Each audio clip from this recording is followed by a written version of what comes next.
Big boss Ashwini Gowda ಅವರು ತನ್ನ Instagram ಪೇಜ್ನಲ್ಲಿ ನಿನ್ನೆ ಒಂದು ಪೋಸ್ಟ್ ಹಾಕಿದರು. ಅದೇನಂತಂದರೆ ಬಿಗ್ ಬಾಸ್ ಮನೆಯಲ್ಲಿ ಗೇಮ್ಸ್ಗಳಲ್ಲಿ ಟಾಸ್ಕ್ಗಳಲ್ಲಿ ತನಗೆ ಆಗಿರುವಂಥ ಗಾಯಗಳನ್ನು ಹಾಕಿ ಇದನ್ನು ಯಾವ ಪ್ರಾಣಿ ಪರಿಚಿರಬಹುದು ಅಂತ ಹೇಳಿ ಇಂಡೈರೆಕ್ಟ್ಲಿ ಚೈತ್ರ ಕುಂದಾಪುರ್ ಮತ್ತು ಅವ್ರಿಗೂ ಆಗಿರುವಂಥ ಜಗಳವನ್ನು ನೆನಪಿಸುತ್ತಾ ಚೈತ್ರ ಕುಂದಾಪುರ್ ಅವರಿಗೆ ಟಾಂಗ್ ಕೊಟ್ಟಂಗೆ ಅದು ಒಂದು ಪೋಸ್ಟ್ ಹಾಕಿದ್ದಾರೆ. ಆ ಪೋಸ್ಟ್ಗೆ ಪ್ರತಿಕ್ರಿಯೆವಾಗಿ ಚೈತ್ರ ಕುಂದಾಪುರ ಅವರು ಕೂಡ ನನಗೂ ಸಾಕಷ್ಟು ಗಾಯಗಳಾಗಿದ್ದಾವೆ, ನನಗೆ 2 ಪಟ್ಟು ತೂಕ ಇರುವಂಥ ಅಶ್ವಿನಿ ಗೌಡ ಅವರು ನನ್ನ ಮೇಲೆ ಕುಂತು ನನಗೆ ಇದು ತೊಂದರೆ ಮಾಡುವಾಗ ಅದೇ ಟೈಮ್ದಲ್ಲಿ ನಾನು ಪೀರಿಯಡ್ಸ್ನಲ್ಲಿ ಕೂಡ ಇದ್ದೆ. ಆದರೂ ನಾನು ಅದನ್ನು ಅಲ್ಲಿಗೆ ಬಿಟ್ಟಿದ್ದೀನಿ. ಹೊರಗೆ ಬಂದ ಮೇಲೆ ಅದು ಗೇಮಲ್ಲಾಗಿದೆ ಅಂತ ಹೇಳಿ ನಾನು ಯಾವಾಗಲೂ ನೆನೆಸ್ಕೊಂಡಿಲ್ಲ. ಮತ್ತು ಒಂದು ಸುಳ್ಳನ್ನು ನಿಜ ಮಾಡಲಿಕ್ಕೆ ನನ್ನ ಹತ್ರ ಒಂದು PR ಟೀಮ್ ಇಲ್ಲ ಅವ್ರಿಗಿರೋ ಥರ. ಇದು ನಿಜವಾಗಲೂ ಖಂಡನೀಯ ಅಂಥೇಳಿ ಚೈತ್ರ ಕುಂದಾಪುರ ಅವರು ಹೇಳಿದ್ದಾರೆ. ಆ್ಯಕ್ಚುಲಿ ಅಶ್ವಿನಿ ಅವರು ಬಿಗ್ ಬಾಸ್ ಮನೆಯಲ್ಲಿ ಆಗಿರುವಂಥ ವಿಷಯಗಳನ್ನು ಹೊರಗೆ ಮಾತಾಡಲೇಬಾರ್ದಾಗಿತ್ತು. ಯಾಕಂತಂದರೆ ಅದು ಅಲ್ಲಿಗೆ ಒಂದು ಟಾಸ್ಕ್ನಲ್ಲಿ ಆಗಿರುವಂಥ ಸ್ಪರ್ ಆಫ್ ದ ಮೂಮೆಂಟ್ನಲ್ಲಿ ಆಗಿರುವಂಥ ಜಗಳಗಳನ್ನು ಹೊರಗೆ ಯಾರೂ ಡಿಸ್ಕಸ್ ಮಾಡೋದಿಲ್ಲ.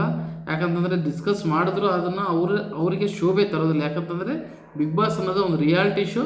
ಅಲ್ಲಿ ಆಗೋವು ಆ ಸಿಚುವೇಶನ್ಸ್ಗೆ ಏನು ಒಂದು ಸಿಚುವೇಶನ್ ಕ್ರಿಯೇಟ್ ಆಗಿರುತ್ತೆ ಅದಕ್ಕೆ ತಕ್ಕಂಗೆ ಅಲ್ಲಿ ಅದರ್ ಕಂಟೆಸ್ಟೆಂಟ್ಸ್ ಕೂಡ ಆ್ಯಕ್ಟ್ ಮಾಡಿರ್ತಾರೆ. ಸೊ ಅದು ಬಿಟ್ಟರೆ ವೈಯಕ್ತಿಕವಾಗಿ ಏನು ಅಲ್ಲಿ ದ್ವೇಷ ಇರೋದಿಲ್ಲ ಮತ್ತು ವೈಯಕ್ತಿಕವಾಗಿ ಬೇಕಂತಲೇ ಏನು ಮಾಡೋದಿಲ್ಲ. ಸೊ ಅದನ್ನು ಹೊರಗೆ ತಂದು ಅಶ್ವಿನಿ ಗೌಡ ಅವರು ಮಾತಾಡೋದು ನಿಜವಾಗ್ಲೂ ಅವರಿಗೆ ಶೋಭೆ ತರೋದಿಲ್ಲ. ಯಾಕಂತಂದರೆ ಅವ್ರಿಗೂ ಹೊರಗಡೆ ತುಂಬ ಒಳ್ಳೆಯ ಹೆಸರಿದೆ, ಹೋರಾಟಗಾರ್ತಿ, ಕನ್ನಡ ಪರ ಹೋರಾಟಗಾರ್ತಿ ಅಂಥೇಳಿ. ಅಷ್ಟೇ ಅಲ್ಲದೆ ಅವರು ಅಶ್ವಿನಿ ಗೌಡ ಅವರು ಗಿಲ್ಲಿ ಬಗ್ಗೆ ಮಾಡಿರುವಂಥ ಕಾಮೆಂಟ್ಸು, ರಕ್ಷಿತಾ ಬಗ್ಗೆ ಮಾಡಿರುವಂಥ ಕಾಮೆಂಟ್ಸು ಅವರಿಗೆ ನಿಜವಾಗ್ಲೂ ಒಂದು ನೆಗೆಟಿವಿಟಿನಿ ಕ್ರಿಯೇಟ್ ಮಾಡ್ತಾ ಇದೆ. ಈ ಏನು ಪೋಸ್ಟ್ ಹಾಕಿದಾರಲ್ಲ ಚೈತ್ರ ಕುಂದಾಪುರ ಅವ್ರ ಬಗ್ಗೆ, ಅದನ್ನು ಕೂಡ ನಿಜವಾಗ್ಲೂ ಅದು ಹಾಕಬಾರ್ದಾಗಿತ್ತು. ಯಾಕಂತಂದರೆ ಬಿಗ್ ಬಾಸ್ ಮನೆಯಲ್ಲಿ ಅವರಿಬ್ಬರ ನಡುವೆ ಒಂದು ಟಾಸ್ಕ್ ವಿಷಯದಲ್ಲಿ ಜಗಳ ಆಗಿರುತ್ತೆ. ಆ ಟಾಸ್ಕ್ ಟಗ್ ಆಫ್ ವಾರ್ ಆದಾಗ, ಟಫ್ ಫೈಟ್ ಕ್ರಿಯೇಟ್ ಆದಾಗ ಒಬ್ಬರ ಮೇಲೆ ಒಬ್ಬರು ಜಗಳ ಮಾಡಿಕೊಂಡು ಪರ್ಚ್ಕೊಂಡಿರ್ತಾರೆ. ಸೊ ಅದನ್ನು ಅಲ್ಲಿಗೆ ಬಿಟ್ಟಿರ್ತಾರೆ. ಅಲ್ಲಿಗೆ ಇವರು ಚೈತ್ರ ಕುಂದಾಪುರ ಅವರು ಹೋಗಿ ಅವ್ರ ಹತ್ರ ಸ್ವಾರಿನೂ ಕೇಳಿರ್ತಾರೆ ಅಶ್ವಿನಿ ಗೌಡ ಹತ್ರ. ಸೊ ಸ್ವಾರಿ ಅಂತ ಕೇಳಿದ ಮೇಲೆ ಅವರು ಅದನ್ನು ಆ್ಯಕ್ಸೆಪ್ಟ್ ಮಾಡಿದ್ಮೇಲೆ ಹೊರಗೆ ಬಂದು ಈ ಥರ ಒಂದು ಕಾಮಿಡಿ ವೇದಲ್ಲಿ ಅವ್ರನ್ನ ಪ್ರೊಜೆಕ್ಟ್ ಮಾಡಲಿಕ್ಕೆ ಯಾವ ಪ್ರಾಣಿ ಅಂತ ಹೇಳಿ ಒಂಥರ ಅವ್ರಿಗೆ ಡಿಸ್ರೆಸ್ಪೆಕ್ಟ್ ಮಾಡೋ ಥರ ಚೈತ್ರ ಕುಂದಾಪುರ ಅವರಿಗೆ ಹಾಕಿರುವಂಥ ಪೋಸ್ಟು ನಿಜವಾಗ್ಲೂ ತುಂಬ ಸೆನ್ಸೇಷನ್ ಕ್ರಿಯೇಟ್ ಆಗ್ತಾಯಿದೆ. ಚೈತ್ರ ಕುಂದಾಪುರ ಅವರು ಕೂಡ ಸಖತ್ತಾಗಿ ಅವ್ರಿಗೆ ಕೌಂಟ್ರ್ ಕೊಟ್ಟಿದ್ದಾರೆ. ಅವ್ರ ಥರ ನನಗೆ PRs ಇಲ್ಲ, ಅವರು ನಾನು ಮಾಡಿದ್ದನ್ನು ನಾನು ಹೇಳಿದ್ದನ್ನು ತೋರಿಸ್ಕೊಳ್ಳಿಕ್ಕೆ ಅಂತ ಪ್ರಚಾರ ಮಾಡಲಿಕ್ಕೆ ಅವ್ರಿಗಿದ್ದಾರೆ, ಅವ್ರು ಇದನ್ನೇ ಮಾಡ್ತಾಯಿದ್ದಾರೆ ಅಂತೇಳಿ ಚೈತ್ರ ಕುಂದಾಪುರ ಕೂಡ ಹೇಳಿದ್ದಾರೆ. ಆ್ಯಕ್ಚುಲಿ ಚೈತ್ರ ಕುಂದಾಪುರ ಅವ್ರನ್ನ ಕೂಡ ಮೆಚ್ಚಲೇಬೇಕು. ಅವರು ಸೀಸನ್ 11ದಲ್ಲಿ ರಜತ್ ಅವ್ರ ಜೊತೆ ಸಿಕ್ಕಾಪಟ್ಟೆ ಜಗಳ ಆದರೂ ಹೊರಗೆ ಬಂದಮೇಲೆ ಒಬ್ಬರು ಅಣ್ಣ ತಂಗಿ ಥರ ಅವರಿಬ್ಬರು ಕೂಡ ಬಿಹೇವಿಯರ್ ಕೂಡ ಇತ್ತು. ಅದೇ ಕ್ಲೋಸ್ನೆಸ್ ಕೂಡ ಅವ್ರು ಕಂಟಿನ್ಯೂ ಮಾಡ್ತಾ ಇದ್ದಾರೆ. ಸೊ ಅಲ್ಲಿಗೆ ಏನು ಒಂದು ಬಿಗ್ ಬಾಸ್ ರಿಯಾಲಿಟಿ ಶೋದಲ್ಲಿ ಆಗಿರುವಂಥ ಘಟನೆಗಳನ್ನು ಹೊರಗೆ ತೊಗೊಂಡು ಬಂದು ಅದರ ಬಗ್ಗೆ ಡಿಸ್ಕಸ್ ಮಾಡೋದ್ರಿಂದ ಉಪಯೋಗ ಬರೋದಿಲ್ಲ. ಬಟ್ ಅಶ್ವಿನಿ ಅವರು ಪದೇ ಬಿಗ್ ಬಾಸಿಂದ ಹೊರಗೆ ಬಂದಮೇಲೆ ಅವೇ ಇಶ್ಯೂಗಳನ್ನು, ಬಿಗ್ ಬಾಸಲ್ಲೇ ಆಗಿರುವಂಥ ಇಶ್ಯೂಗಳನ್ನು ಡಿಸ್ಕಸ್ ಮಾಡುತ್ತಾ ಅವ್ರ ಬಗ್ಗೆ ಅವರೇ ಕುಗ್ಗಿಸ್ಕೊತಾ ಇದ್ದಾರೆ. ಅಷ್ಟೇ ಅಲ್ಲದೆ ಅವ್ರ ಬಗ್ಗೆ ಅವರೇ ಡಿಸ್ರೆಸ್ಪೆಕ್ಟ್ ಆಗಿ ಮಾತಾಡ್ಕೊತ ಇದ್ದಾರೆ. ಅಂದರೆ ಈ ಥರ ಮಾತಾಡೋದ್ರಿಂದ ಅವರಿಗೆ ನಿಜವಾಗ್ಲೂ ಒಳ್ಳೆಯದಾಗೋದಿಲ್ಲ ಮತ್ತು ಕೆಟ್ಟ ಹೆಸರನ್ನೇ ಬರುತ್ತೆ, ನೆಗೆಟಿವಿಟಿ ಕ್ರಿಯೇಟ್ ಆಗುತ್ತೆ.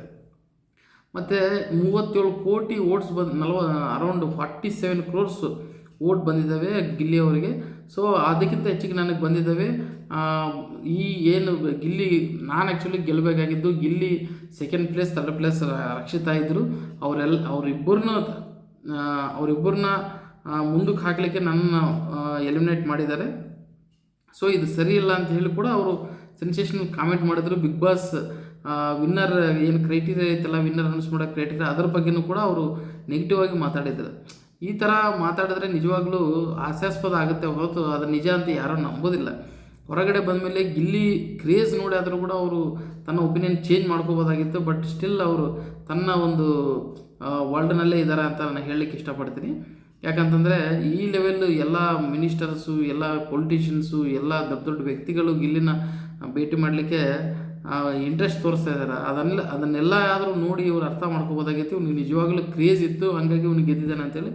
ಸ್ಟಿಲ್ ಅದನ್ನು ಅವ್ರು ಒಪ್ಕೊಳ್ಳಿಕ್ಕೆ ತಯಾರಿಲ್ಲ. ಮತ್ತು ರಕ್ಷಿತಾ ಕೂಡ ಎಷ್ಟು ಹೆಸರೈತೆ ಅನ್ನೋದು ನಾವು ಹೊರಗೆ ಬಂದಮೇಲೂ ಅವ್ರು ನೋಡಿರ್ತಾರೆ. They are well deserved top winner and runner. But ಇವರು ಆ್ಯಕ್ಚುಲಿ ಅಶ್ವಿನಿ ಗೌಡ ಅವರು ರನ್ನರ್ ಆಗ್ಬೋದಾಗಿತ್ತು. ಬಟ್ ತನ್ನ ಆಟವನ್ನು ಅವರೇ ಕೆಡಿಸ್ಕೊಂಡಿದ್ದು, ಬೇರೆ ಯಾರೂ ಅಲ್ಲ. ಮತ್ತು ಅವರು ನಿಜವಾಗ್ಲೂ ಹೇಳ್ಬೇಕಂತಂದರೆ ಅಶ್ವಿನಿ ಗೌಡ ಅವರಿಂದ ಸೀಸನ್ ಒಂದು ಹೈಪ್ ಹೋಗ್ಲಿಕ್ಕೂ ಅವರು ಒಬ್ಬರು ಕಾರಣ, ಮಂಡ್ ಗಿಲ್ಲಿ ಕಾರಣ, ರಕ್ಷಿತನೂ ಕೂಡ. ಇವರು 3 ಜನರಿಂದ ಈ ಸೀಸನ್ ಸಿಕ್ಕಾಪಟ್ಟೆ ಸಕ್ಸಸ್ ಆಗಿದೆ. ಪ್ರತಿ ಒಂದು ಮನೆಯಲ್ಲೂ ಬಿಗ್ ಬಾಸ್ ಒಂದು ಡೈಲಿ ಟಾಪಿಕ್ ಆಗಿದೆ ಅಂತಲೇ ಹೇಳ್ಬೋದು. ಸೊ ಈ ಥರ ಅಶ್ವಿನಿ ಅವರು ಒಂದು ಒಳ್ಳೆಯ ಹೆಸರು ಗಳಿಸ್ಕೊಂಡು ಬಿಗ್ ಬಾಸಲ್ಲಿ ಹೊರಗೆ ಬಂದಮೇಲೆ ಈ ಥರ ವರ್ತಿಸೋದು ನಿಜವಾಗ್ಲೂ ಅವ್ರಿಗೆ ನೆಗೆಟಿವಿಟಿ ಕ್ರಿಯೇಟ್ ಮಾಡುತ್ತೆ ಅನ್ನೋದು ಅವರು ತಿಳ್ಕೊಂಡು ನೆಕ್ಸ್ಟ್ ಮಾತಾಡಿದ್ರೆ ಒಳ್ಳೆಯದಾಗುತ್ತೆ.